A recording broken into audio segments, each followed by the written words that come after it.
Donc, on est le 5 septembre 2025. On est ensemble pour une séance de vie antérieure ensemble.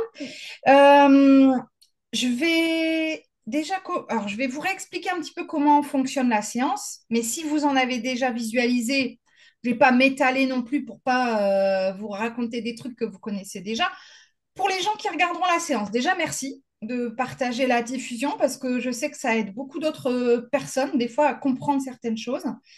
Euh, et pour ceux qui regardent et qui ne savent pas comment ça fonctionne, bah, allez regarder d'autres vidéos sur ma chaîne YouTube, Vie antérieure. Ça vous permettra de mieux comprendre le fonctionnement.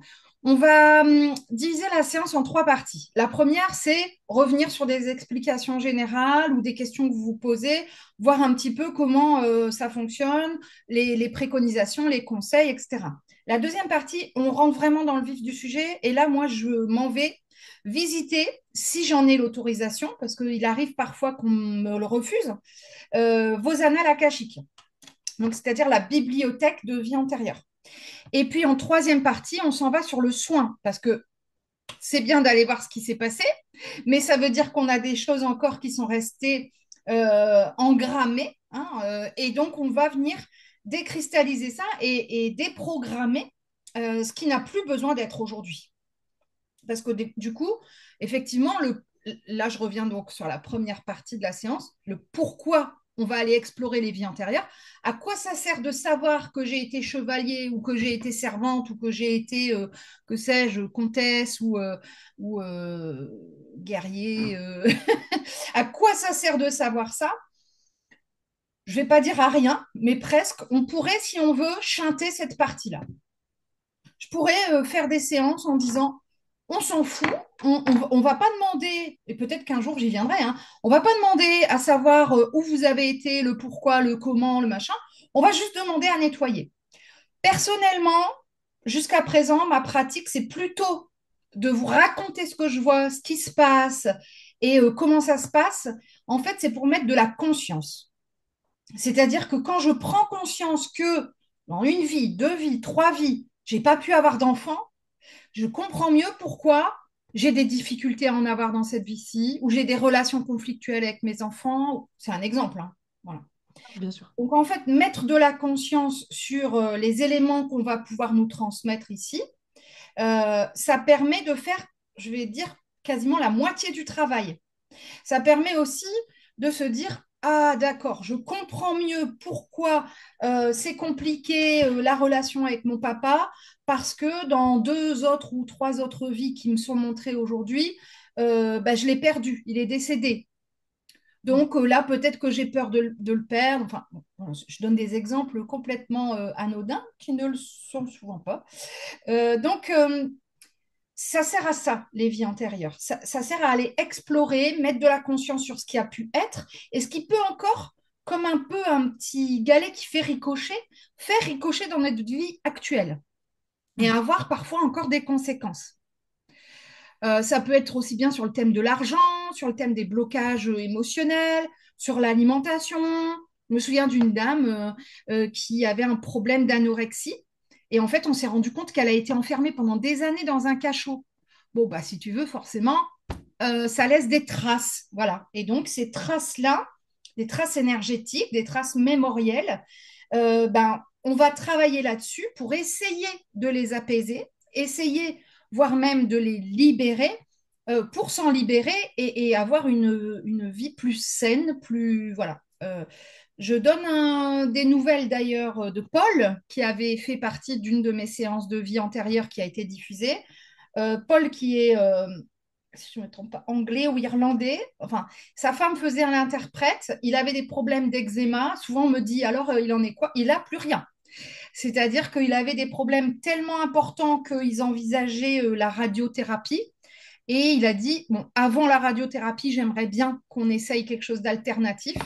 Et depuis, réglé. On est allé voir dans les vies antérieures ce qui avait pu se passer. On est allé libérer notamment une des vies antérieures en particulier. Et pour l'instant, ça n'est pas réapparu. Donc voilà aussi à quoi ça peut servir, à guérir physiquement. Euh, J'y pense comme ça, je me dis, tiens, pour ceux qui ont envie de lire, il y a une dame qui a fait énormément des centaines, des milliers de séances sur ça.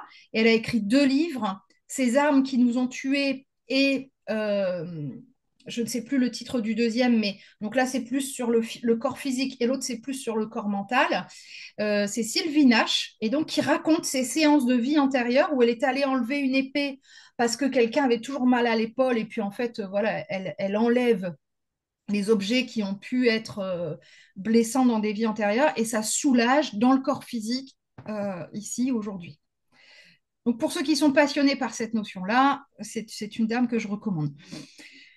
De manière générale, voilà à quoi servent les vies antérieures, mais ça sert aussi en fait pour notre lignée, parce qu'on va aller, nous, se guérir. Et donc, d'une part, vos enfants vont pouvoir bénéficier de, finalement, dans le temps, de ces soins-là, mais aussi vos futures incarnations. Donc, bon, c'est plutôt pas mal. Ça reste quand même une séance qui remue. Hier, j'en ai fait une encore avec une dame. À la fin, elle n'arrêtait pas de me dire ça me remue, ça me remue, ça me remue. C'est-à-dire que même quand on n'a pas d'attente particulière et qu'on se dit, bon, bah, on verra ce qu'on me dit, ça bouscule quand même. Et en même temps, c'est le but, hein. C'est de bouger les choses un petit peu, hein. Tout à fait, oui. Donc, il y a 2 façons de travailler. Soit on part en se disant, moi, je laisse mon guide faire ce qu'il a à faire. Il va me guider vers les vies qu'on doit travailler aujourd'hui et qui doivent être nettoyées, purifiées, etc. Soit on vient avec une problématique en disant, bah, moi, j'ai un souci avec l'argent, j'arrive jamais à avoir un travail qui me procure suffisamment, etc. Je voudrais comprendre pourquoi. C'est un exemple, hein, mais voilà. Donc, soit on part pas à l'aveugle, mais en tout cas, on fait confiance au guide, soit on part avec une problématique de départ qu'on va essayer d'aller décortiquer et travailler grâce aux vies antérieures. Quel est votre positionnement pour vous, Judicaël? Je préfère laisser venir ce qui Ok, vient et puis si jamais j'ai quelque chose en tête, mais si ça vient, c'est bien. Sinon, éventuellement, je poserai la question à la fin. d'accord. De toute façon, Peut-être que ça n'a rien à voir. oui, ça arrive. Ouais, ça arrive. Je me souviens d'une dame qui était venue avec une problématique en tête et elle a dit, bah, de toute façon, je suis sûre que mes guides savent, donc je les laisse. Et en fait, durant la séance, on est parti sur carrément autre chose. Elle me dit, en fait, c'était vraiment ça qu'il fallait que je travaille aujourd'hui. C'est Hmm. quelque chose dont elle avait mis un couvercle là-dessus. Elle voulait, voilà, elle voulait s'en éloigner, mais là, ils lui ont resservi. Ils lui ont dit, non, non, il va falloir travailler sur ça. Alors, ça a été un peu dur, mais c'est le jeu, ma pauvre Lucette, hein, voilà, C'est sûr. On n'est pas là pour rien non plus. c'est ça. Ouais, tout à fait. Donc effectivement, ça peut remuer. Donc mais ça, je le répète à chaque fois, mais c'est important que je vous le dise aussi. Ça peut, dans les 3 jours, 3 semaines à venir, vraiment vous secouer. Dans les 3 jours, par exemple, vous pourriez être extrêmement fatigué, dormir beaucoup, voire même choper un rhume, une gastro, j'en sais rien, parce qu'on évacue. Hmm. Pour D'accord. éviter ça, moi, je préconise déjà de boire beaucoup d'eau, minimum 2 litres par jour pendant 3 jours. Ça permet d'évacuer en fait tous les espaces mémoriels, toutes les toxines, tout ce qui n'a plus lieu d'être ici et maintenant. Je préconise de dormir beaucoup pour vraiment reposer le corps et l'esprit et que chaque chose retrouve sa place. Et enfin, c'est nouveau, mais je le préconise maintenant, c'est de faire tout ce qui peut nous faire transpirer. Comme ça, on évacue direct plutôt que de tomber malade D'accord. pour évacuer. On va au spa, on se paye un petit hammam sympathique, un petit jacuzzi, pourquoi pas. On va faire du sport, on court, on va se faire bronzer, voilà.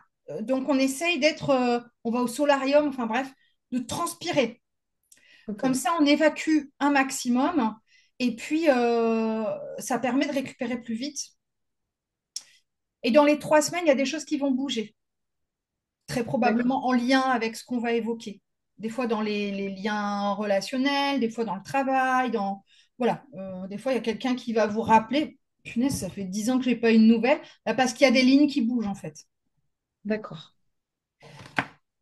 Qu'est-ce que je peux vous dire que j'aurais oublié? Est-ce que vous avez des questions plutôt? Non. Non? Non. Tout est clair. Bon, super. Euh, donc là, je vais demander accès à votre guide. votre guide spirituel, je n'en demande qu'un de guide. Souvent, les gens me disent, il n'y en a qu'un. Oui, oui, là, j'en demande qu'un. Hein. C'est pas, voilà, on n'est pas parti faire la fiesta. Un, c'est suffisant pour m'ouvrir la porte. S'il en est d'accord. Je précise toujours que le fait de demander une séance, vous faites la demande. Donc, bon, voilà. C'est ce qui va normalement me permettre d'accéder. Mais en fait, soit votre guide peut estimer que c'est pas le moment, que c'est pas que vous n'êtes pas en capacité actuellement de recevoir ça, ou j'en sais rien, les raisons. Ou on peut me refuser à moi parce que je suis pas en capacité d'accueillir ce qui est à accueillir, etc. Ça arrive aussi. C'est D'accord. extrêmement rare, mais ça arrive. Je sais que quand ça arrive, c'est pas pour rien. Souvent, on me dit, ben, reviens dans 2 semaines, 3 semaines, et en fait, il se passe quelque chose dans la vie de la personne entre-temps. Et donc, voilà, la séance a plus de sens encore. Ok. Donc voilà, je vais demander accès. Et puis dès que je rentre, on va m'orienter vers des ouvrages ou tout de suite vers des vies que je vais vous décrire le plus possible. Et puis je vais prendre en note des mots-clés. Souvent on fait des corrélations, hein. On se dit, bah, punaise, ça fait 2 fois que la pauvre, elle n'est pas mariée, quoi. Elle a pas de vie sentimentale. Bon, dans la troisième vie aussi. Bon, voilà. Donc on va essayer Hmm. de décortiquer. Et bien sûr, je vous laisse la parole. Il faut surtout pas hésiter à me couper, à me dire ça me parle, ça fait écho dans ma vie actuelle. Comme ça, on voit un petit peu hein, le fil rouge et vers quoi on veut nous amener. D'accord. Parce que je parle beaucoup, mais il faut me couper. Ok. Donc, hop, je m'en vais prendre une petite pierre. Je vais vous inviter à décroiser les bras, les jambes, à poser les pieds sur le sol si vous le pouvez. Et on va juste prendre quelques secondes là pour se centrer sur la respiration, sur le souffle, pour être bien aligné avec ce qu'on est parti faire, c'est-à-dire explorer vos annales akashiques. Moi, j'ai pris 2 pierres, une septaria et un cristal de roche.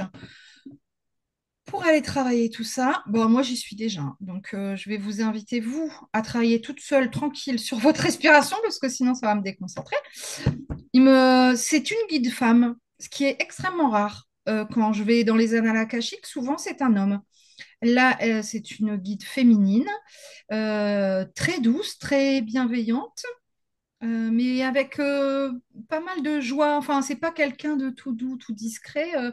C'est euh, c'est un personnage haut en couleur aussi. Elle a une robe violette assez longue. Enfin, bon. Elle me fait rentrer tout de suite. Elle me fait prendre un livre tout de suite parce que je la regarde en me disant on y va déjà. Oui, ok. Bon, bah, elle est au taquet. Donc, c'est parti, hein. On y va, hein. Alors, ok. Euh, donc, la personne dont je vais parler, là, il s'agit donc de enfin, vous, une partie de votre âme, d'accord? Une vie que vous avez vécue. Et là, je vois un nain, une personne de petite taille. Excusez-moi pour le terme, il n'est pas adapté. Euh, Dans un cirque. Donc c'est un homme, il a une bonne trentaine d'années. On est au XVIIe siècle, je pense. Euh, il est très intégré dans le cirque. Ça n'est pas un homme qu'on utilise comme on peut le voir dans certains cirques pour se moquer ou autre. Là, c'est vraiment quelqu'un qui a une place importante. Euh, il fait partie plutôt de la... Enfin, pas de la présentation, c'est pas lui qui présente, mais comme s'il était assistant en fait. Je sais pas si vous comprenez ce que je veux dire. Ce qui est déjà important de comprendre, c'est que, bon, déjà, il a une particularité. Je ne vais pas dire un handicap parce que ça n'a pas l'air de le gêner, en fait, dans sa vie. Il se débrouille vraiment tout seul pour tout, en fait. Euh, et ce qui est très important à comprendre aussi, c'est qu'à l'époque, ces particularités étaient utilisées dans les cirques pour faire venir les gens, pour, voilà, comme curiosité. Et lui, ça n'est pas le cas. Il est vraiment il fait vraiment partie prenante de la troupe et il n'est pas considéré justement comme une curiosité. Alors, oui, le cirque sait que ça va attirer, mais en fait, ils ne s'en servent pas dans ce sens-là, quoi. C'est super D'accord. important de comprendre parce que ça veut dire il est différent parce qu'il est de petite taille et il est différent parce qu'il est considéré. Et ça, c'est super important. Là, c'est vraiment ce qui est à retenir, là, visiblement. Donc, il a une place particulière dans la société et dans le monde du cirque en général. Alors, on me fait comprendre pourquoi. Sa mère est diseuse de bonne aventure. C'est-à-dire qu'elle, elle avait cette place-là dans le cirque. Elle a donné naissance à cet enfant qui était de petite taille. Et j'ai mon chat qui est là à côté. Et du coup, comme elle était très respectée, il était hors de question qu'on prenne son enfant pour un animal de foire. C'était vraiment ça, en fait, hein. Donc, en fait, ils l'ont élevé comme tous les autres enfants. Surtout qu'au début, ils s'en sont pas vraiment aperçus. C'est parce qu'ils grandissaient pas par rapport aux autres enfants. Ils se sont dit, il y a un truc qui cloche. Et donc, ils ont compris qu'il resterait, il était atteint de nanisme. Mais il a été vraiment élevé par sa mère comme tous les autres enfants. Débrouille-toi, trouve une chaise, trouve un escabeau, trouve ce qu'il te faut, grimpe, fais ce que tu veux, mais tu te débrouilles. Tu dois tout savoir faire toi-même. Et il a aidé énormément. Il aide au nourrissage des animaux, etc. Donc, il est vraiment considéré, il a sa place à part entière.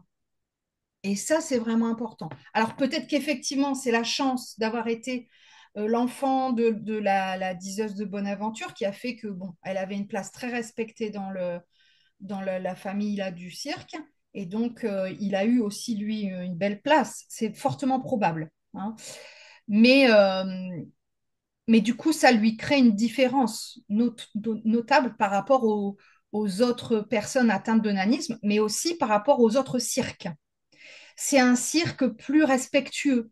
C'est un cirque qui, pareil, au niveau des animaux, c'est l'amour des animaux.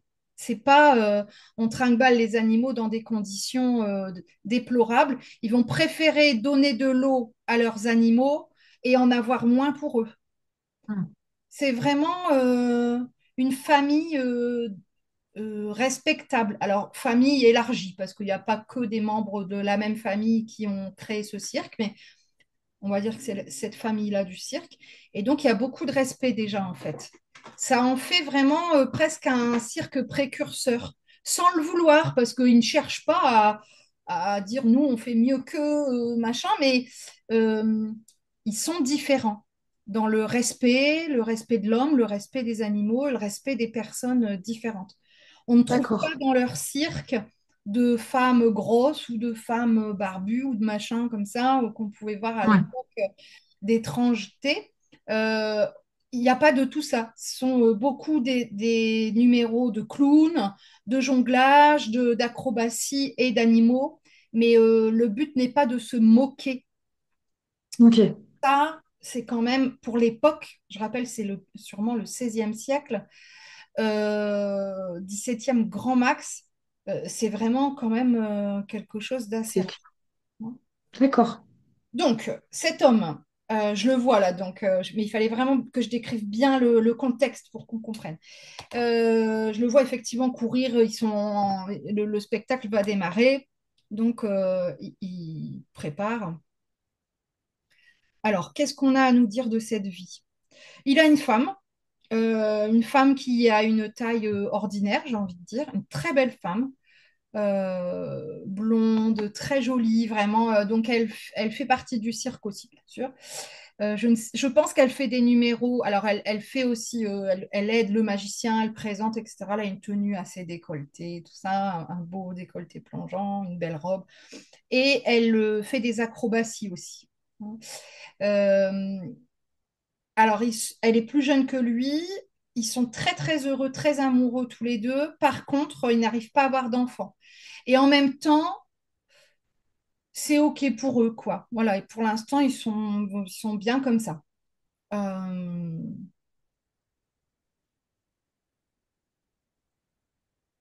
Alors, je la vois, effectivement, il y a des... comment on appelle ça?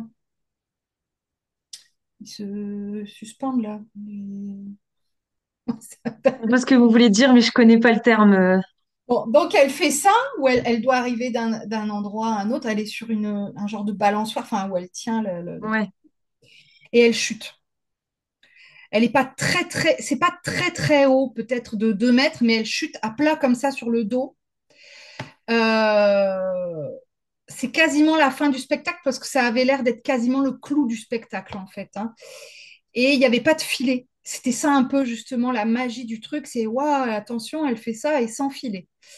Et donc elle est tombée à plat sur le sol.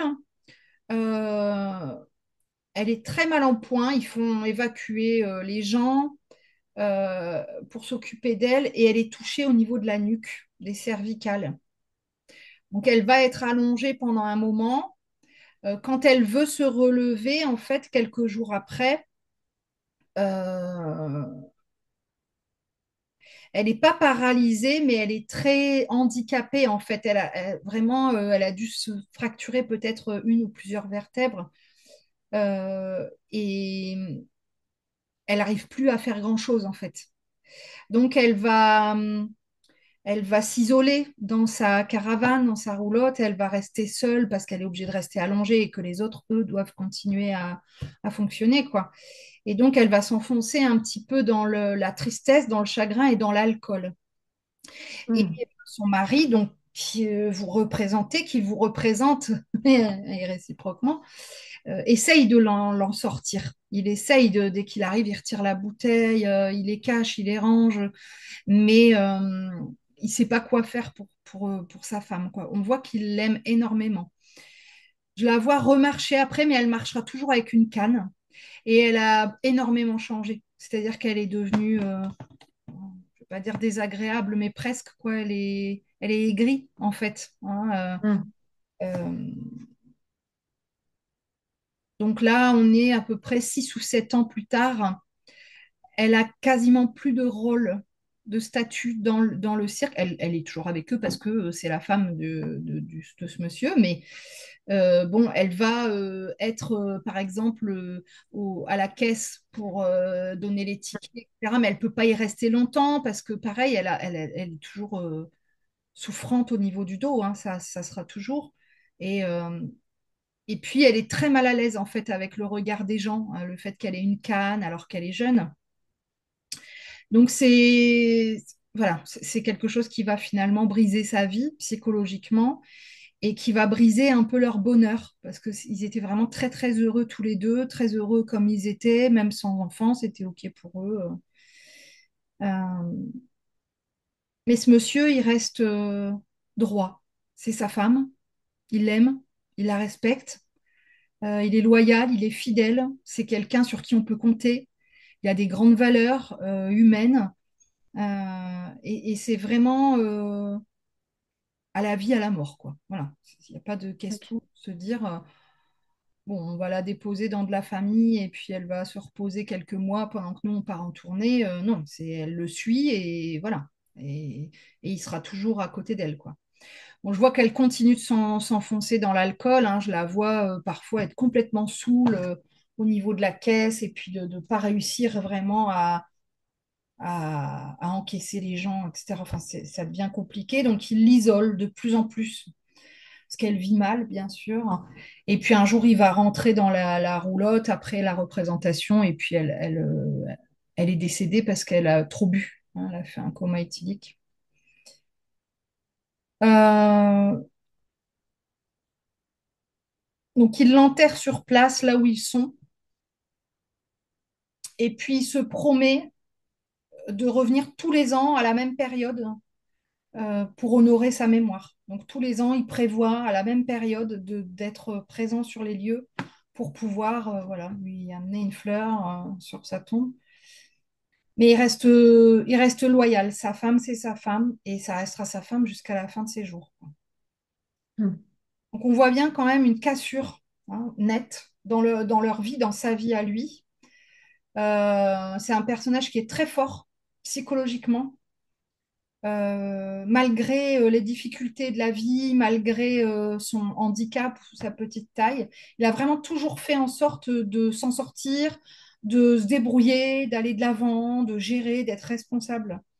Et ça le caractérise vraiment particulièrement. Donc, je vais déjà noter ça.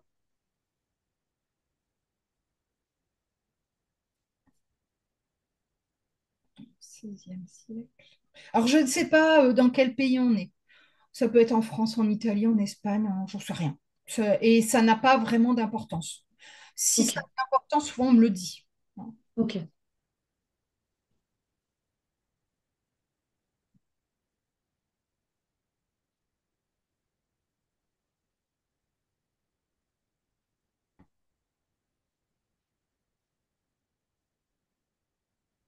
Ok.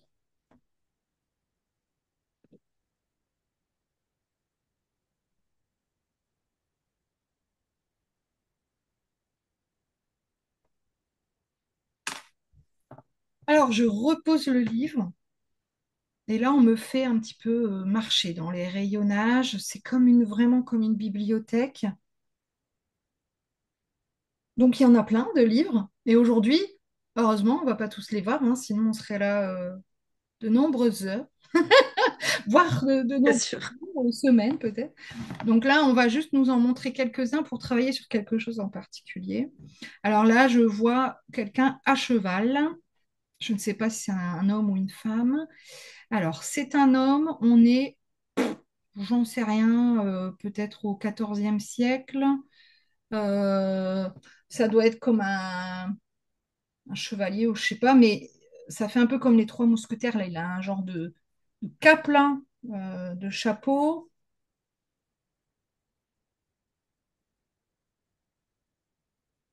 Là, par contre, on est en France. Dans le sud de la France, en Provence. Et il avance vers une bâtisse comme un château, un peu, ouais, un petit château. Donc, il doit faire partie de. Bon, je n'ai pas forcément le terme, les termes adaptés, mais de l'équipe du château. Pas l'équipe, mais enfin, des sujets, voilà. C'est pas un roi, hein, c'est pas un roi qui est là, mais peut-être un comte, un duc, j'en sais rien. Et donc, il fait partie de sa cour très, très proche, hein. C'est quelqu'un qui est messager. Il va voir ce qui se passe et il revient transmettre les informations. Donc, il est souvent sur les routes. Il a moins de 30 ans, je dirais 27 à peu près. C'est quelqu'un qui n'est pas engagé sentimentalement. Il n'a pas de femme ou de fiancée, mais il en a une à chaque port, quoi. Hein. Et il est connu d'ailleurs. Donc, parce qu'il va régulièrement dans telle ville, dans telle ville, dans telle ville, et il a ses habitudes, quoi. Hein. Hmm. C'est un peu un don Juan. Donc, rien, là, c'est l'opposé du personnage précédent. C'est le m'as-tu vu, c'est vraiment quelqu'un qui a un peu un but de lui-même, qui a confiance, voilà, il n'est pas fiable. C'est pas quelqu'un Hmm. en qui on peut avoir confiance. C'est-à-dire que même là, la personne qui le sert, hein, le duc, le comte, j'en sais rien, il ferait mieux de s'en méfier, quoi. Parce que c'est quelqu'un qui va récupérer des infos pour lui donner, mais qui a aussi été payé par quelqu'un pour lui mentir. Enfin, partout où il va, il se fait payer pour. Bref, il magouille de partout, quoi. Donc, c'est pas quelqu'un d'honnête, c'est le portrait opposé de la personne précédente. Voilà. D'accord. Pas loyal, pas fidèle, pas fiable, pas honnête. C'est vraiment voilà, quelqu'un de grand, euh, physiquement et mentalement, c'est l'opposé. D'accord.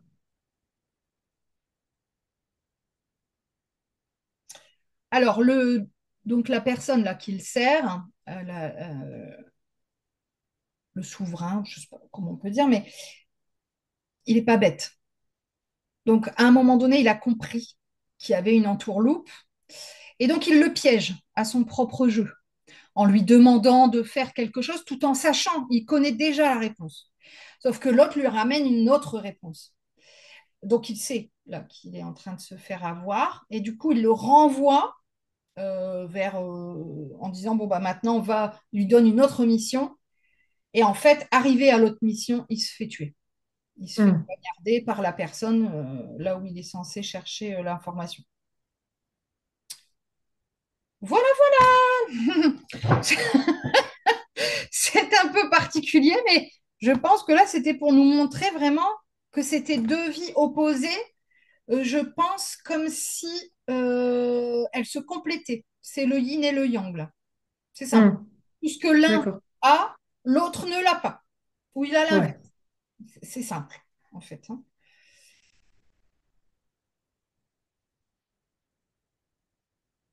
On est en France, 15e.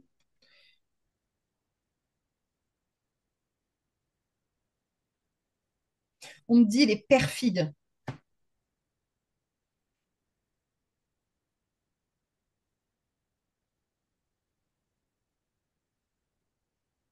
Donc lui, il meurt poignardé à l'abdomen, au niveau de l'abdomen, hein. Donc vraiment sous les côtes.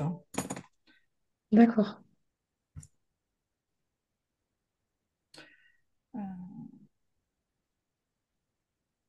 Je le précise parce que parfois, on va avoir des gens qui ont des problèmes d'estomac récurrents. Ah ben oui, mais forcément, si tu as été poignardé au niveau de l'estomac, ça peut expliquer. Ok, je repose. Ça me donne chaud.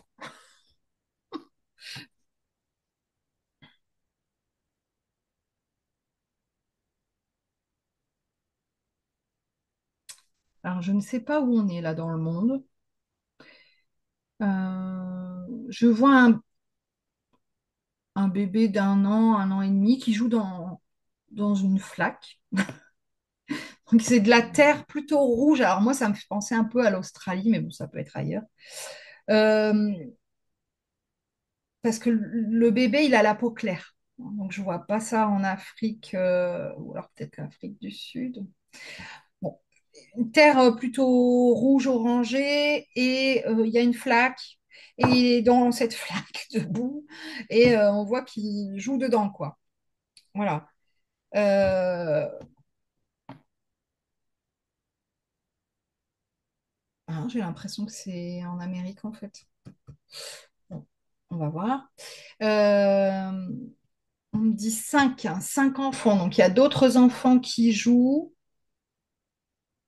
Ah oui, non, mais rien à voir. Alors là, on n'est pas du tout ni en Afrique du Sud ni en Australie, on est en Louisiane. Euh, la mère des enfants, donc en fait, euh, vous représentez l'enfant. D'accord? D'accord. Donc il y a 5 enfants, celui-ci c'est le dernier. Le premier a 13 ans, c'est un garçon, et ensuite les enfants se sont suivis. La mère, je la vois sur le porche de sa maison, sur un fauteuil, et elle est ivre. Ah, À nouveau, le problème d'alcool, hein, quand même. Donc, même si ça ne concerne pas directement votre personnage, c'est quand même quelque chose qui est entoure. d'accord. D'ailleurs, le chevalier, je pense qu'il crachait pas dessus, lui, hein. Euh, donc, ils sont livrés à eux-mêmes. Donc, en fait, il y a d'autres enfants, genre 3 ans, 4 ans, 5 ans, et ça doit être 9 et 13 à peu près, hein. Voilà. Hmm. Le petit dernier, 1 an et demi.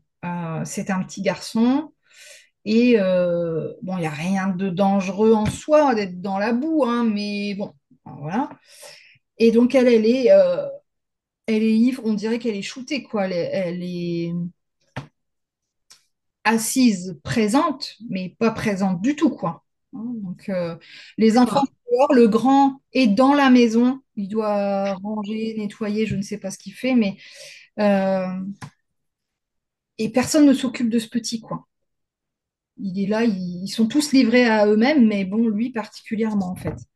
Les trois, il y en a trois qui jouent ensemble, là, 3, 4, 5, là, je pense que c'est eux, ils jouent ensemble. Celui de 9 ans, je sais pas où est-ce qu'il est. Et le petit est tout seul.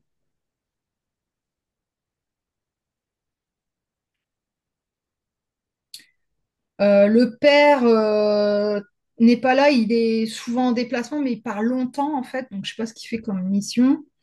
Ils sont pas riches, hein. On est, je sais pas trop situer l'époque, mais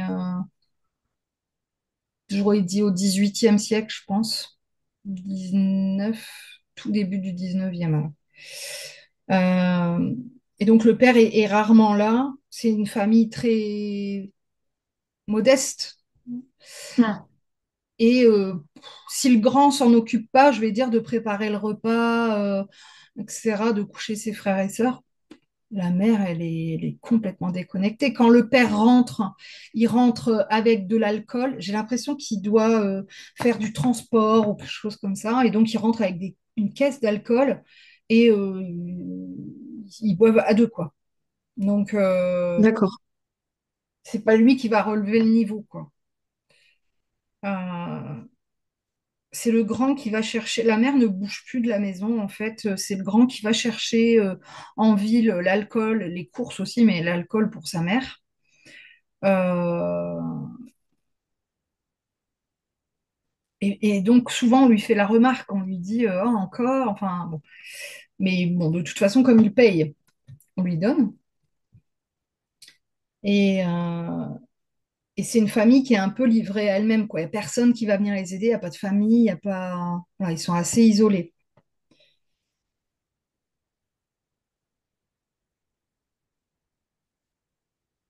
Alors, je reviens sur la scène là où je vois ce petit bonhomme là qui commence à marcher à quatre pattes, à s'éloigner vraiment de l'endroit où il était. Et donc, de la mer, là, il est pas à perte de vue quand même, mais il est loin, quoi.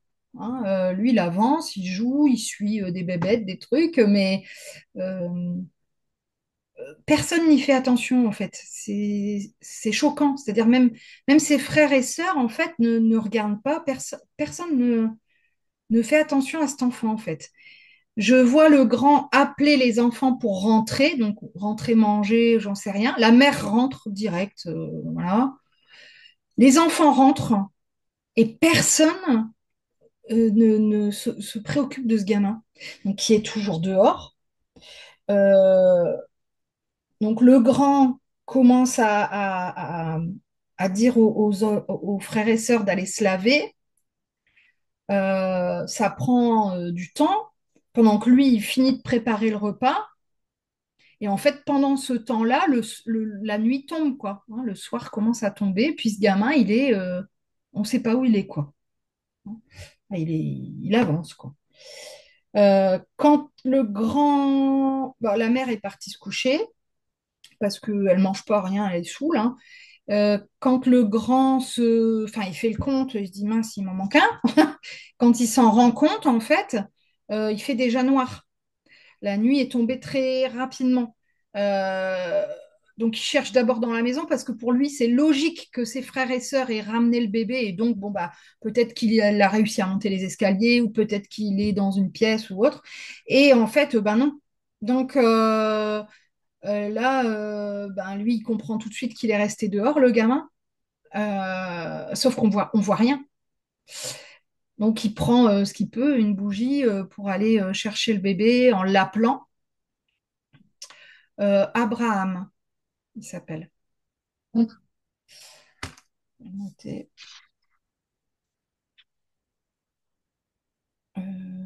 Garçon. Euh, et donc, il ne le retrouve pas. On l'entend pas pleurer, on l'entend pas crier. C'est un bébé très calme, très sage, parce que de toute façon, il est livré à lui-même. Donc, il a appris à se taire, parce que ben, de toute façon, Hmm. il n'a pas ce qu'il veut quand il pleure. Donc, il a avancé comme ça.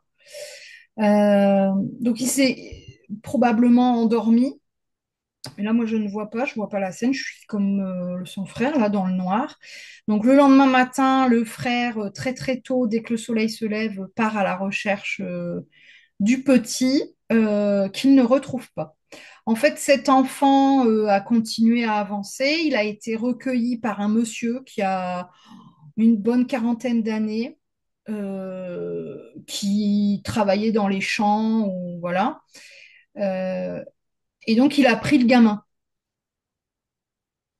Il l'a emmené chez lui. Sa femme s'en est occupée. Et en fait, bizarrement, il ne cherche pas à savoir de où il vient. C'est-à-dire, ils se disent pas, tiens, c'est un bébé qui, on va aller voir les voisins, on va en parler, on va demander, on va. En fait, c'est comme si c'était un peu un bébé providence et puis ils ne disent rien. Pareil, sa femme, elle a une petite quarantaine d'années, elle est un peu plus jeune. Je pense, il n'y a pas d'enfants à la maison, donc soit ils sont partis, soit ils n'ont pas pu en avoir. Et donc, c'est leur trésor, en fait. Donc, la dame, elle le bichonne, elle le chouchoute, elle lui fait des vêtements, machin. Et puis, quelques jours passent, quelques semaines passent, et puis, bah, en fait, ils gardent le gosse, quoi. Pour eux, c'est comme si c'était normal, c'était logique. Il est là, on nous l'a donné, on le garde, on le rendra pas.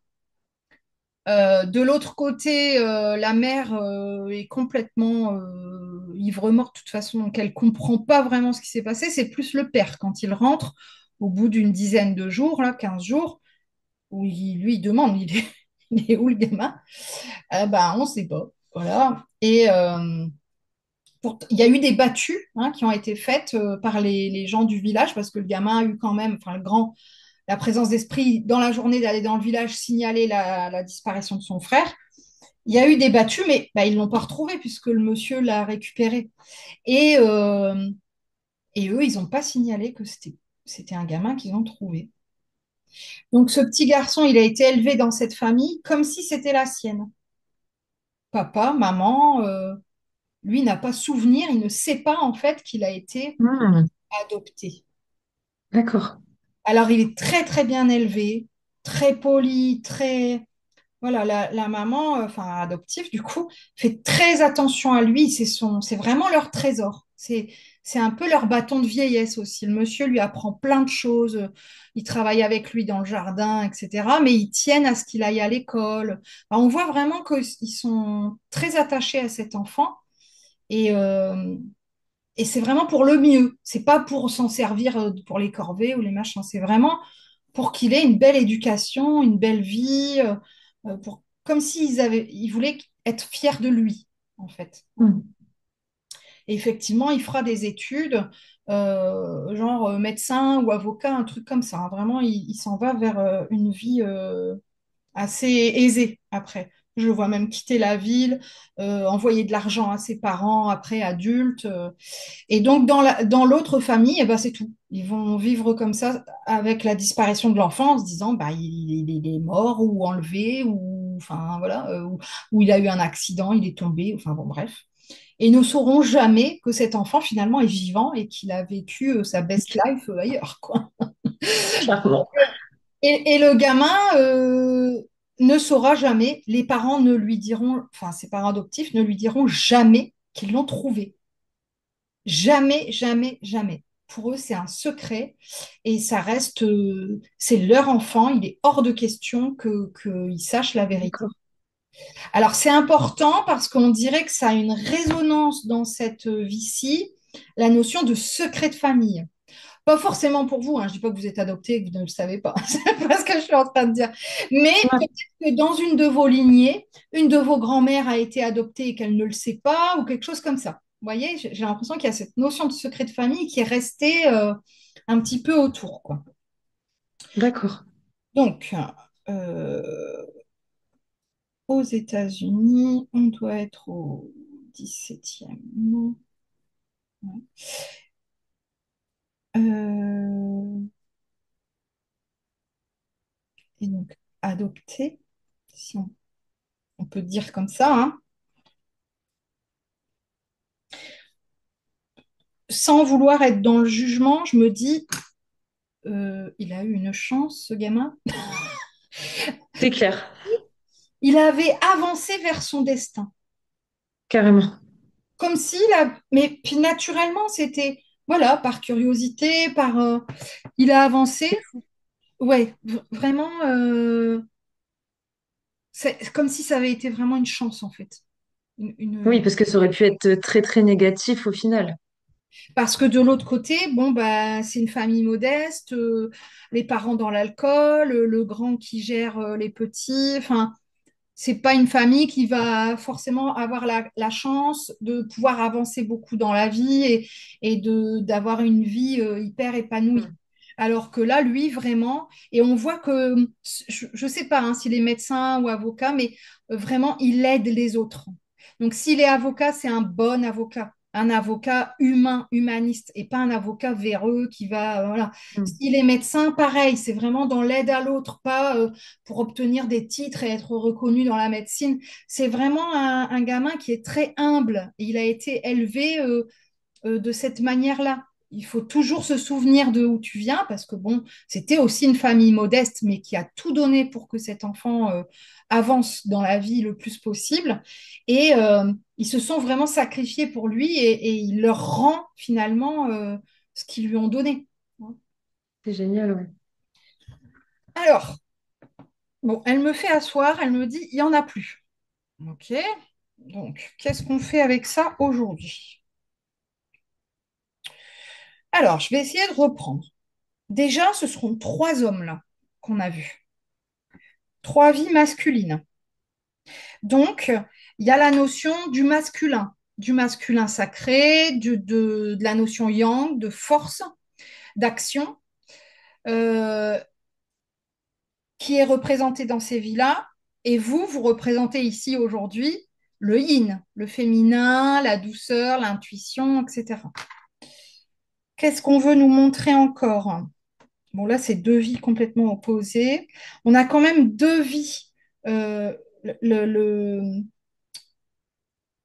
L'artiste de cirque et ce jeune, enfin ce bébé-là, qui sont des personnes très humaines, très bienveillantes, vraiment tournées envers les autres. Et l'opposé, hein, quand même. Je ne vois pas le décès d'ailleurs, hein. Pour la première et la troisième vie, on ne me montre pas comment ils sont décédés. Alors que pour le deuxième, on me l'a montré. Un peu comme pour dire, ben voilà ce qui arrive voilà, quand on fait n'importe quoi. Il y a quand même l'alcool qui ressort dans chaque vie, hein.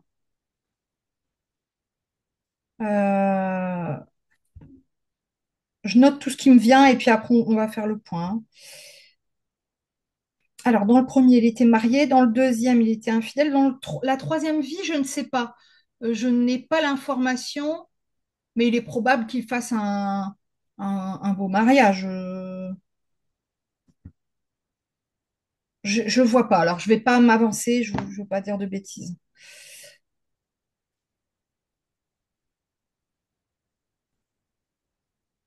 Donc, les vies sentimentales, elles sont différentes. Alors, ils n'ont pas pu avoir d'enfants. Il n'a pas eu d'enfants. Il y a une notion aussi là-dessus, hein. Dans la première vie, ils n'ont pas pu avoir d'enfants. Ils ne pouvaient pas. La deuxième vie, il n'en a pas eu parce qu'il n'en voulait pas. Ou alors, il en a eu, il n'était pas au courant. C'est possible aussi. Ah, oui.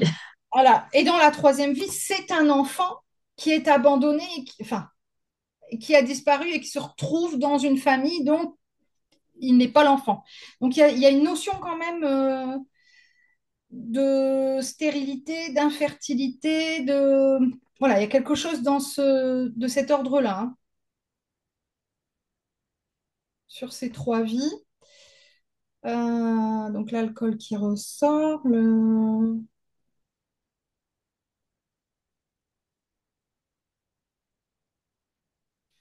Alors, il y a la notion de loyauté, mais qui est différente à qui est identique à deux vies et opposée dans la troisième, mais ça ressort. C'est-à-dire qu'on attend de lui qu'il soit extrêmement loyal dans la deuxième vie et il ne l'est pas. En quoi là ça vous parle?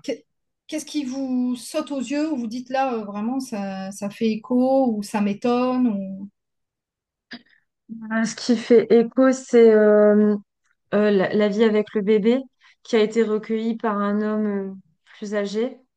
On peut dire qu'il m'est arrivé quelque chose un peu de similaire dans cette vie-ci. Bon, D'accord. pas du tout, enfin, c'est pas comparable, mais j'ai eu aussi comme un papa adoptif dans cette vie-ci. Ok. Donc ça me parle énormément. La notion autour des enfants, c'était ça vraiment que je voulais voir avec vous. Ok. D'accord. Parce que je pense avoir un blocage aujourd'hui. Enfin, il y a quelque chose autour de la maternité. Ok. J'ai peur, j'ai pas envie. Pourtant, je sais que je peux tomber enceinte. J'ai D'accord. pas de problème à ce niveau-là, mais je suis très sensible sur les enfants. Enfin, vraiment, ça me touche, mais d'une manière viscérale. Il y a quelque chose par rapport à ça. Ouais. Ok. Alors, du coup, on va appuyer sur cette notion-là, puisque visiblement, c'était votre Mm. problématique, en tout cas votre questionnement, et on en parle. Donc là, dans la première vie, ils n'ont pas pu avoir d'enfants. C'était pas un choix, c'était comme ça. Médicalement, ça ne fonctionnait pas. Pour l'un ou pour l'autre ou pour les deux, je ne sais pas, j'ai pas l'information. Mais ils étaient heureux quand même. Ça n'est pas, c'est important quand même de le préciser parce que peut-être que ça va créer un déblocage. On y travaillera tout à l'heure. Ça n'est pas le manque d'enfants qui les a rendus malheureux. C'est l'accident de cette dame. Sinon, ils étaient très bien tous les deux. C'est super important parce que dans d'autres vies, on a vraiment des gens qui sont dans la tristesse de ne pas avoir d'enfants, hein. Là, ça n'est pas le cas. Donc, c'est important de le notifier et de se dire, OK, c'est pas ça qui a créé l'alcoolisme de cette femme, le décès, le chagrin du monsieur, etc. C'est pas ça du tout, hein. Mais effectivement, il y a une stérilité. Dans la deuxième vie, il est probable qu'il ait eu des enfants, mais en tout cas, il n'en voulait pas. Si je pense que si on lui avait dit tiens, c'est ton fils, rien à faire, ça ne me regarde pas, ça ne me concerne pas, t'avais qu'à te débrouiller. C'est vraiment quelqu'un qui est dans le déni de la paternité. Lui, alors, on ne m'a pas montré d'enfant directement, mais en tout cas, voilà, lui vivait pour lui, hein. Il n'avait aucune idée de s'engager, ça ne l'intéressait pas. Donc là, pas d'enfant, mais pour une raison différente. Dans la troisième vie, je vais suivre mon intuition, mais je pense que ces gens n'avaient pas d'enfants. Parce que j'ai dit, soit ils en ont pas, soit ils sont déjà partis de la maison. Je pense qu'ils n'en avaient pas, qu'ils n'avaient pas pu en avoir, ou alors ils en ont eu qui sont décédés bébés ou fausses couches, ou j'en sais rien, mais moi je pense pas qu'il y ait des enfants plus grands, on ne me l'a pas montré. Donc on va partir de ce principe-là en disant, ce sont à nouveau des gens qui n'ont pas pu avoir d'enfants et qui ont vécu cette trouvaille un cadeau de la vie, hein. Et donc, ils l'ont choyé, protégé, caché, parce qu'ils n'ont pas dit qu'ils l'avaient recueilli. Donc, c'était vraiment leur petit trésor, quoi, hein. C'était vraiment la chance, et pour lui, le gamin, et pour le couple, hein. Donc, il y a trois situations différentes de stérilité, d'infertilité, en tout cas de non-parentalité, euh, Oui.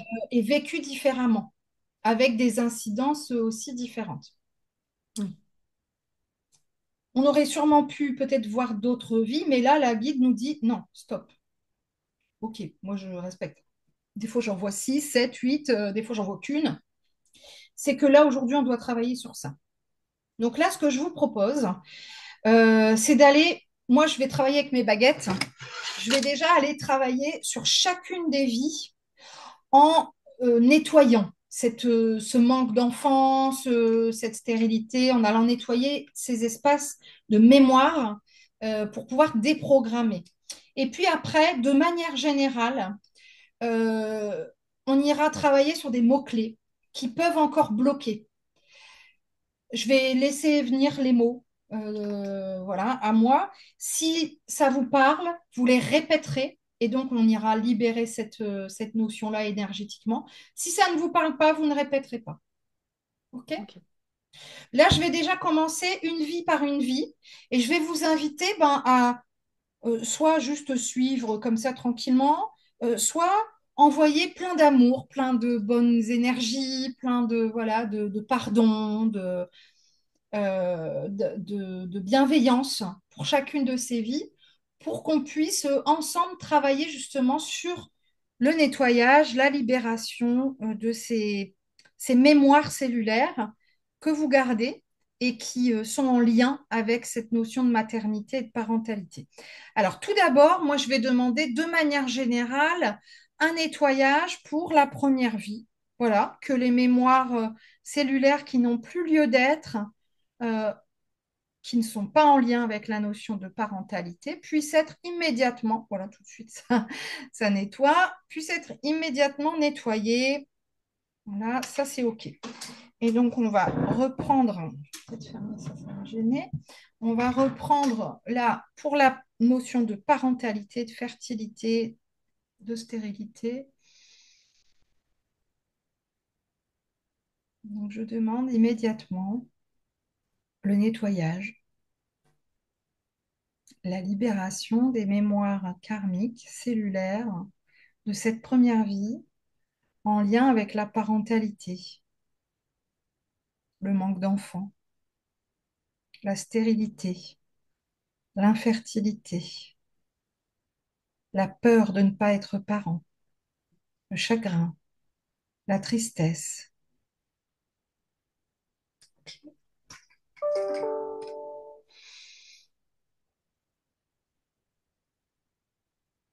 Que tout ce qui doit être nettoyé dans l'instant concernant cette vie le soit ici et maintenant. Ok,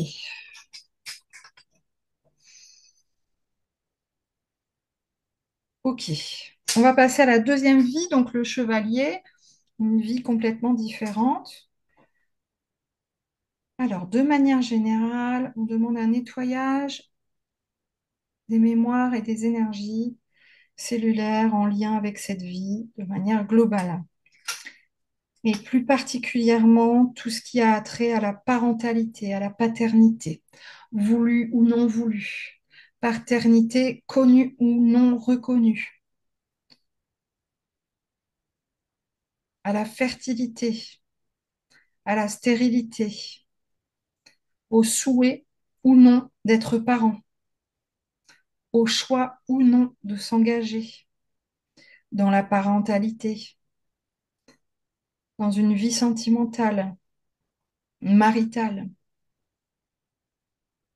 que toutes ces mémoires cellulaires, ici et maintenant, s'effacent et se nettoient.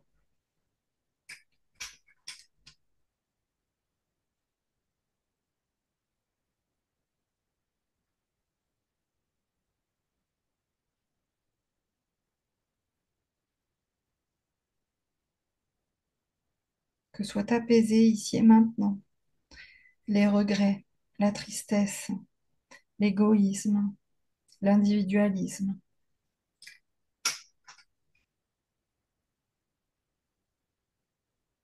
Ok. On va passer à la troisième vie et on va demander de manière générale à ce que toutes les mémoires cellulaires traumatiques en lien avec cette troisième vie évoquée puissent être immédiatement soulagées, apaisées, nettoyées, purifiées, pour que vous n'ayez plus à les porter. Qu'immédiatement soient apaisées, transcender les notions de fertilité, d'infertilité, de stérilité, de paternité, de parentalité, d'adoption, d'enfant miracle, d'enfant chance, que toutes les mémoires cellulaires en lien avec la parentalité soient immédiatement nettoyées et apaisées.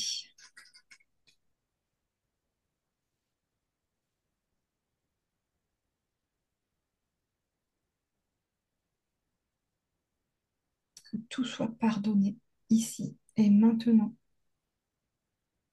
Ok. Alors, de manière générale, est-ce que c'est OK pour ces trois vies? OK. Donc, ce que je vous propose là, on va prendre juste quelques secondes pour souffler. Comment vous vous sentez là pendant que j'ai fait le soin? Est-ce qu'il y a des choses qui sont venues, des émotions, des souvenirs, des réminiscences? J'ai beaucoup de frissons et ça me parle même par rapport au regard des gens sur la première vie. Enfin, par rapport à mon travail, dans la notion du handicap aussi. Enfin, il y a pas mal de petites choses qui me parlent, Ok, d'accord. même dans le caractère ou dans certains des traits de personnalité des trois vies mélangées, hein, il y a Ouais. beaucoup de choses qui me parlent. D'accord, ok. Beaucoup d'émotions, mais c'est positif. Ok, super. Alors là, justement, on va aller travailler sur cette notion-là de stérilité, de parentalité, d'envie d'enfant, etc. Et je vais, moi, me laisser guider par les mots-clés qu'on va me donner.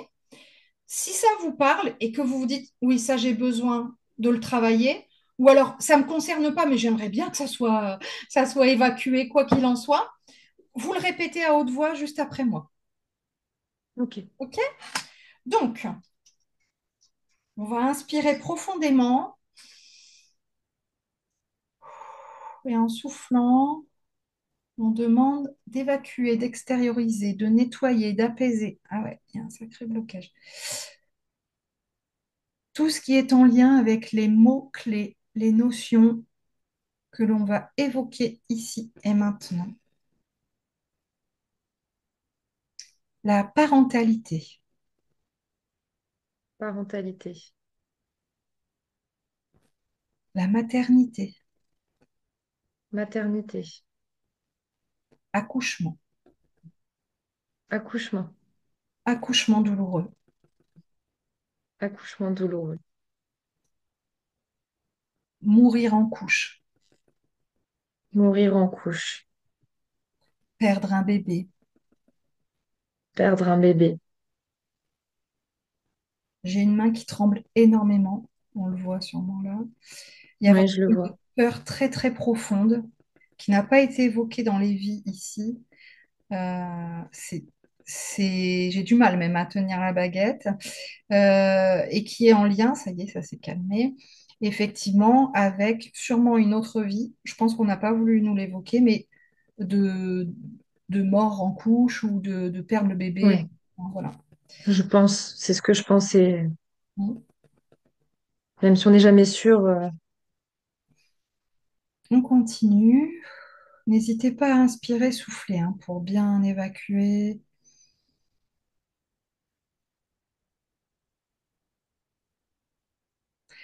Cohésion dans le couple,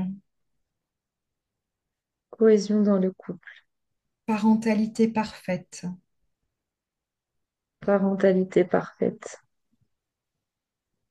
couple modèle, couple modèle, perte, perte, sensibilité, sensibilité, sexualité, sexualité, organe féminin, féminin, organe féminin, féminin sacré, féminin sacré, règles douloureuses, règle douloureuse, aménorrhée, aménorrhée, choix parental, poids parental, projection, projection, IVG. IVG,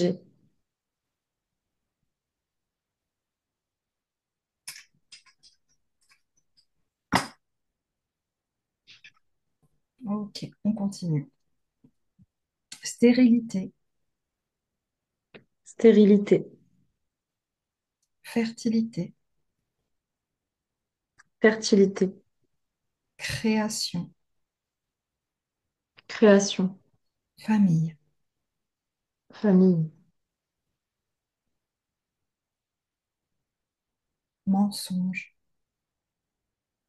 mensonge, tromperie. tromperie, Je n'en veux pas. je n'en veux pas, Regret, regret, vieillesse, vieillesse, grossesse, grossesse. maternité, J'ai pas compris. maternité, Maternité, enfanter, enfanté, douleur, douleur, cri, cri, peur, peur, hôpital, hôpital, enlever, enlevé, percer, percé, fille, fille, joie, j'ai pas compris. joie, Poids, joie. joie, pardon. C'est pas anodin. Bonheur, Bonheur, fratrie, fratrie, différence. différence, Alors, où en sommes-nous? On avance, mais c'est pas encore ça, hein. Parentalité, parentalité, conflit, conflit, garde, garde, garde alternée, garde alternée, divorce, divorce, cri, cri, pleurs, pleurs, risque, risque, faim, faim,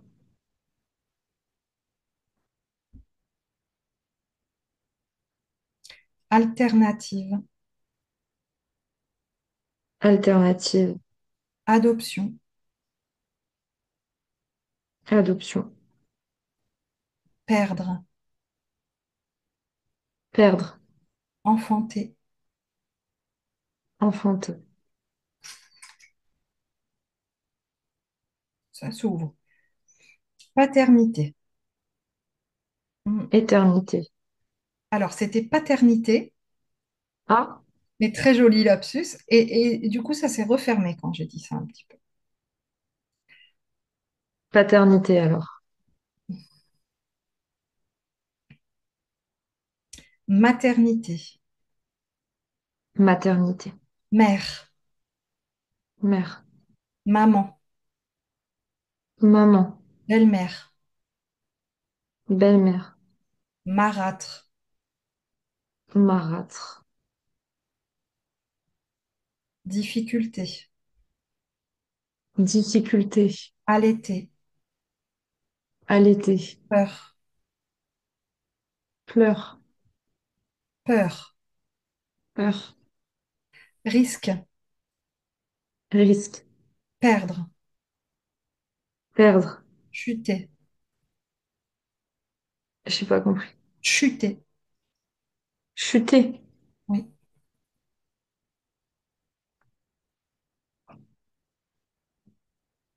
s'évanouir,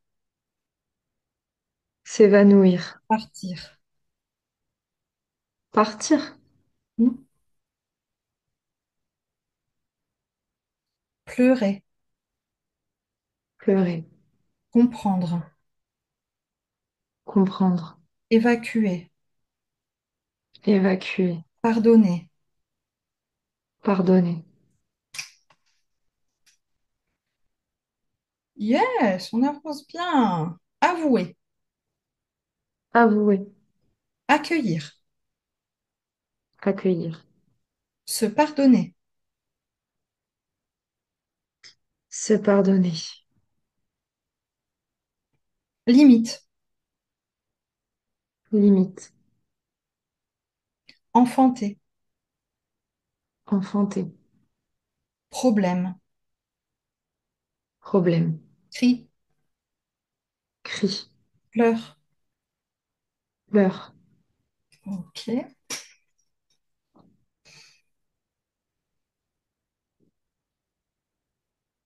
Adoption, adoption, parentalité. parentalité, On avance bien. Alors, est-ce qu'il y en a encore un petit peu? Oh, ça a l'air pas mal. Yes! Alors moi, malgré tout, oh là là, les mouches ici, ça m'agace. C'est la campagne. Moi, malgré tout, je vérifie là si on est OK au niveau énergétique, on a libéré. Oui, revérification. OK, OK. Comment vous vous sentez? Retourner. OK. Bon, Parce que beaucoup de mots que vous avez sortis me font, bah, presque tous me font écho de mon enfance, de ma vie actuelle. C'est fou, même c'est un mot, mais très précis. Donc, ça me, ça m'émeut. d'accord, OK. Alors, forcément, là, le but du jeu, c'est d'aller justement nettoyer. Alors, là, je pense qu'on a fait un peu des deux, c'est-à-dire au niveau karmique, mais je pense que vous avez fait aussi dans votre vie actuelle, là. Hein, ça a été un peu un mélange des deux et c'est très bien. Là, bon, j'ai demandé, visiblement, il n'y a plus de blocage. OK? C'est ouvert. Maintenant, est-ce une problématique? Est-ce un problème? Peut-être qu'il faut être plus dans l'acceptation. Voilà. De ce qui est ou de ce qui est pour l'instant. Il y a des gens, ils ont des enfants, ils ont 40 ans, puis il y a des gens, ils n'en ont pas et c'est un choix. Et c'est OK aussi. Hein. Mais en tout cas, dans ces vies-là, on peut effectivement comprendre le pourquoi il peut y avoir une peur ou un blocage à ce niveau. Et je suis convaincue qu'il y a eu au moins une vie où vous avez perdu un bébé et où vous êtes morte en couche. Où voilà, ça a été vraiment dramatique. Au moins une vie. Je pense qu'on n'a pas voulu me le montrer comme si vous le saviez déjà ou de toute façon c'est une évidence, alors ça sert à rien, il fallait montrer d'autres choses pour ouvrir, élargir le champ comment dire, de ce qu'on a à travailler, parce que ça, on le sait, donc ça sert à rien. Mettre de la conscience sur d'autres situations, il y en a eu sûrement d'autres, mais qui vous ont marqué antérieurement et qui ont encore un impact aujourd'hui. Donc là, je vais demander au niveau des mémoires cellulaires, si on est OK par rapport à ce qu'on vient d'évoquer.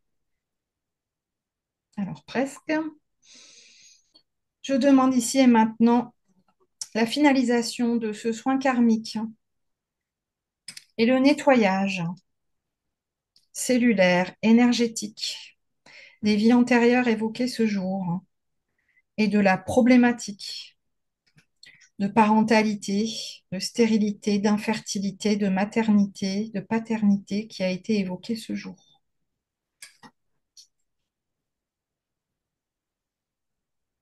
OK, on est OK. Donc, on est allé travailler sur chacune des vies.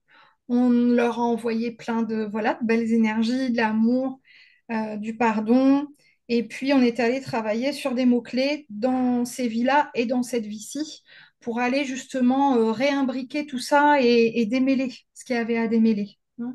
Imaginez-le comme ça, il y avait des nœuds et nous, on est venu tranquillement enlever tous ces nœuds pour que vous puissiez repartir à plat.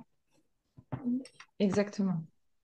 C'est même incroyable, comme vous dites, peut-être que ce qui est sorti aujourd'hui, c'est pour me donner une autre vision des choses, pour aider à l'acceptation. Et ça, vous l'avez dit beaucoup de fois aussi. Enfin, ouais, ça travaille. Je le sens déjà que ça commence à travailler, à faire sens sur Voilà. autant avant que maintenant. Et ouais, merci beaucoup. Donc, effectivement, ça va travailler. On dit toujours, mon chat est en forme, hein, 3 heures, 3 jours, 3 semaines. C'est-à-dire que là, dans les 3 heures, peut-être que là, vous allez raccrocher, vous allez vous effondrer, vous allez pleurer parce que tout va sortir, ou peut-être vous allez être épuisé, vous avez besoin de vous reposer un peu. Vous allez peut-être avoir très soif ou très faim, ou enfin voilà, vous allez cogiter surtout. Hein. Dans les 3 jours, ça va cogiter aussi, mais de moins en moins, hein, heureusement. Hein. Sinon, il ne faut pas hésiter à me contacter hein, si vraiment ça ne va pas.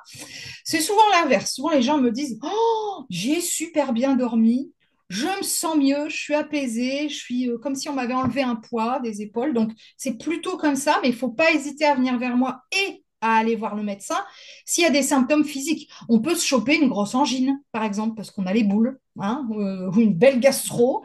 Donc, faut pas hésiter à consulter. Hein. On reste pas en se disant, oh, c'est pas grave, c'est les vies antérieures. Oui, mais ça peut raviver des choses aussi. Hein. Là, donc 3 heures, 3 jours, ça va se diffuser aussi encore pendant 3 semaines. Donc, il y a des choses qui vont peut-être devenir plus claires. Vous allez dire, bah en fait, c'était là sous mon nez, quoi. Ou, oui, bah maintenant, c'est OK pour moi, ou j'accueille, j'accepte, enfin, voilà. Et puis, des choses aussi qui peuvent bouger au niveau des liens, des relations. Hein. Donc, dans les 3 semaines à venir, et puis plus il y a affinité, il y a des choses qui vont bouger. Hein. D'accord. Donc, n'hésitez pas, si vous le souhaitez, à revenir faire une séance, mais pas avant 3 semaines minimum, voire un mois, en disant, bon, j'ai travaillé sur ça, mais j'aimerais bien qu'on approfondisse. Je le propose quasiment jamais, mais là, peut-être, pourquoi pas, parce qu'il n'y a eu que 3 vies, peut-être qu'il pourrait nous faire travailler d'autres choses pour complémenter, peut-être. Ou alors un autre sujet qui viendrait débloquer d'autres choses. Et aussi, après, vous pouvez vous dire, tiens, depuis qu'on a fait la séance, ça me fait vraiment cogiter sur le lien avec mon père, ma mère, ma naissance, voilà. Et ça aussi, on peut aller le travailler. Hein. Ok. Mais pas tout de suite. Il faut attendre au moins 3 semaines, un mois, le temps que celui-ci fasse effet. Elle vient toujours sur les fins de séance, elle. Mais bon, ça y est, t'as fini? Hein? Petite mémère, là. Mais donc là, voilà, s'il y a de la fatigue, si on laisse faire. Donc, on boit beaucoup d'eau, 2 litres, si on peut, pendant 3 jours minimum. On fait du sport, on s'aère, on va transpirer aussi, on met une grosse couette cette nuit pour dormir. Et puis, euh, et puis on se repose au max. Hein. Voilà. D'accord. Et la Wen nous donne sa bénédiction. La Wen qui veut dire joie en breton. D'accord. Voilà pour nous aujourd'hui. Eh bien, merci beaucoup. Ça m'a fait du bien. Je pensais pas, et au final, je le ressens. D'accord. Surtout tous les petits mots que vous avez employés qui Ouais. m'ont tellement, Et vous tellement voyez, parlé. d'une séance à une autre, je fonctionne pas pareil. Ouais, On me dit, il faut faire comme ça, il faut utiliser telle ouais, méthode. Donc moi, je suis ce qui est le mieux. Et là, voilà, il fallait qu'on aille ouais. libérer des notions comme ça. C'était exactement ça de toute façon. Donc là, vraiment, je peux que vous dire merci Ben, parce que merci à vous. ça m'a remué et c'est ce que j'avais besoin. Donc merci beaucoup. Super. Et j'hésiterai pas à revenir vers vous Avec grand potentiellement pour plaisir. une autre séance de vie antérieure. Alors pourquoi pas? Avec grand plaisir. Merci beaucoup. Merci à vous. À bientôt. Passez une bonne journée. Merci vous aussi. À bientôt. Merci. Au revoir. Au revoir.